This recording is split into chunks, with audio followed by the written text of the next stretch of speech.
अपनी बात को रखें साथी अविनाश जी।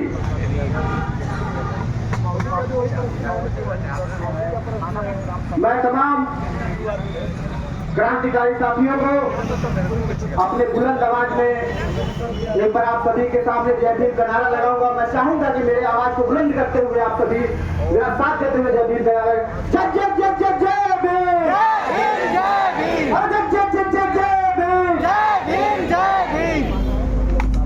रेसा जैसा कि हम जानते हैं लगभग आज 58वां दिन हो गया है इस धरने को लेकर। अनिश्चितकालीन धरना जो चल रहा है, आपको यह समझना पड़ेगा कि पूरे जिले में इसकी चर्चा है, पूरे प्रदेश में इसकी चर्चा है, यहाँ तक कि लखनऊ तक भी इसकी बात जा चुकी है, लेकिन इस सरकार के काम में जू तक नहीं रेंग रही है।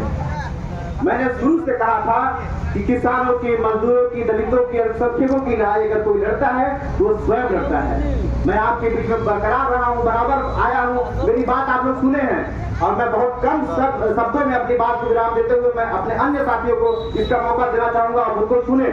मैं बस इतना ही कहना चाहता हूँ, मैंने शुरू से कहा था कि अपनी लड़ाई हमें खुद लड़नी होगी। हम जैसे लोग आएंगे आपके पास दस्तक देंगे, आपका हौसला अफजाई करेंगे, लेकिन इंसान को अपनी लड़ाई खुद लड़ना पड़ता है।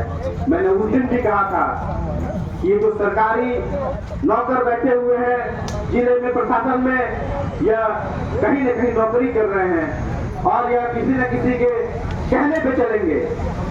इसीलिए मैं कहना चाहता हूं कि सरकार एक ऐसी पहलू होती है जो चाहे तो किसी भी प्रकार की जनसंख्या को प्रभावित कर सकती है, किसी भी प्रकार के योजना को प्रभावित कर सकती है और अपना उनके लिए कार्य कर सकती है।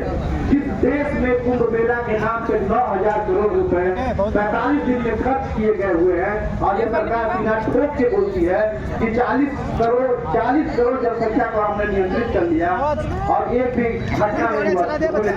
क्या यही सरकार ये नहीं कह सकती कि हम मामूली छोटे में 40 करोड़ कहाँ 70-80 घर, क्या आपको मुआवजा नहीं दे सकती है? क्या आपको जमीन नहीं दे सकती है? लेकिन ये सरकार गूंगी बहरी और कहीं न कहीं अंधी भी हो चुकी है और अंधी और गूंगी बहरी सरकार को जवाब देने के लिए, इनके तक अपनी बात पहुंचाने के लिए हमारे क्रांतिकारी कह के गए थे कि दिल्ली ऊंचा सुनती है। आपको क्या लगता है कि हमारे डीएम साहब को नहीं पता है इस धरने के बारे में? बिल्कुल पता होगा, लेकिन उन्होंने एक बार भी इस चीज को जरूरी नहीं समझा कि मैं चल के वहां पे जो मजदूर किसान जो इससे प्रभावित है उनकी समस्या को सुन लूं। इनको जरूर पता है, लेकिन उन्होंने कभी भी इसका रुख तक नहीं किया।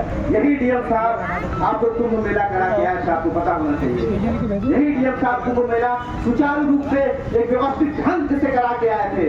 क्या एक मामूली 70-80 घरों की पीड़ाओं को, मामूली 100-200 घरों की पीड़ाओं को जो यहाँ पे तमाम सरकारी पता है क्यों? ये आपका साथ नहीं दे रहे हैं, इसके ऊपर सरकार का दबाव है।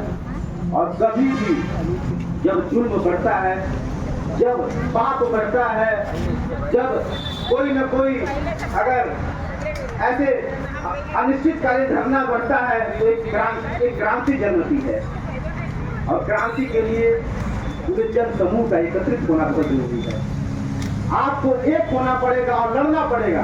मेरी बस यही अपील है कि गूंगी बहरी अंधी सरकार को आप क्रांति के रूप में समाचार मारना होगा कान के नीचे। जिस दिन इसका काम सुन पड़ेगा कहेगा नहीं चलना जिले में। मैं आपको कहना चाहूंगा कि जिस प्रकार ये धरना 58वें दिन तक पहुंचा है, कहीं न कहीं इनकी लापरवाही, इनकी नाकामी है सरकार की। ये 58 से पूरे साल भर भी निकल जाए, लेकिन इससे पीछे नहीं हटना पड़ेगा।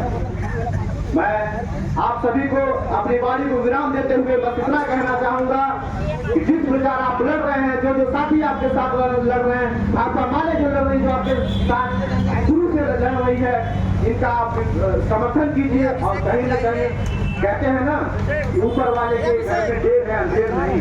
हमारी जो मेहनत है, हमारी जो क्रांति है, एक रंग लाएगी और हमें हमारा हक अधिकार जरूर मिलेगा। और मैं इसी बात के साथ अपने वाणी को विराम देते हुए और मैं अपने अन्य वक्ताओं को अपना समय देते हुए मैं आप सभी को क्रांतिकारी जय भीम का एक बार और घोषणा करूंगा। जय जय जय जय जय भीम।